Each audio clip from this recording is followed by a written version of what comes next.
Voilà, il y a eu dans le domaine du football, c'est la dernière journée mercredi prochain, on l'a assez répété, une grande révélation. Elle nous est venue de Caen. Il s'appelle Fabrice Divert. Bernard Renault l'a rencontré, il a de la chance. La semaine passée, c'était le plus grand président du football européen, M. Berlusconi. Aujourd'hui, c'est Fabrice Divert, la révélation numéro 1 du football français.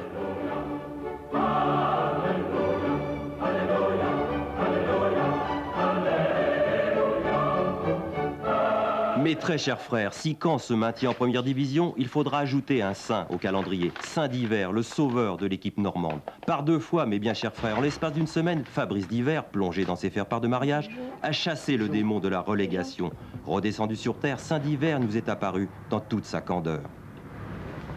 Faire ce que je fais cette année en Division 1, je crois que ça relève un petit peu du rêve. Puis c'est un petit peu un conte de fées. Je crois que l'année dernière, si on m'avait posé la question l'année prochaine, tu marqueras 14 buts en Division 1, j'aurais dit, c'est vraiment bizarre. Hein. Je crois que j'aurais pas cru du tout.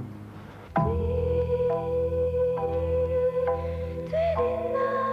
Auparavant, il y avait un entraîneur qui me faisait, je ne vais pas dire pas confiance, parce que ce que je faisais à l'entraînement, c'est un petit peu ce que je réalise cette année en Division 1.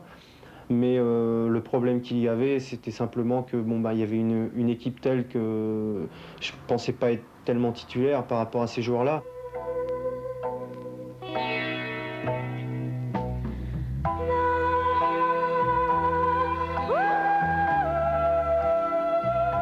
Cette année, tout marche bien. Je crois que les joueurs me font confiance. Donc à partir de ce moment-là, on est un petit peu plus libre sur le terrain et on tente beaucoup de choses.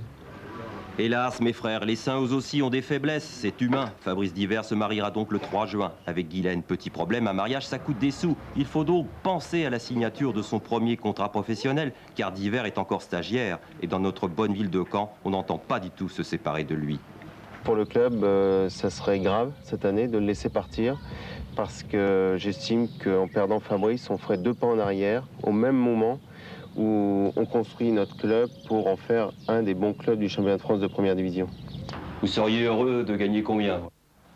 Je sais pas, déjà avec René Charrier, celui qui s'occupe de moi, on a basé notre salaire à peu près sur 25 000 francs.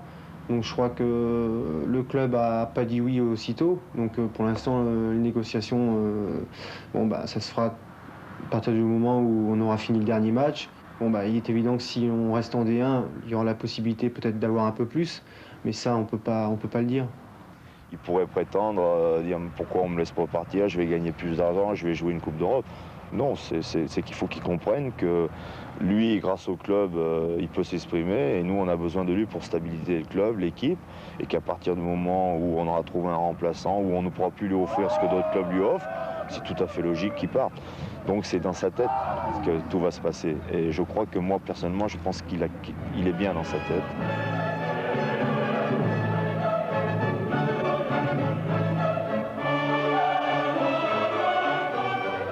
Et Michel Platini a certainement un œil sur ce Fabrice Divert.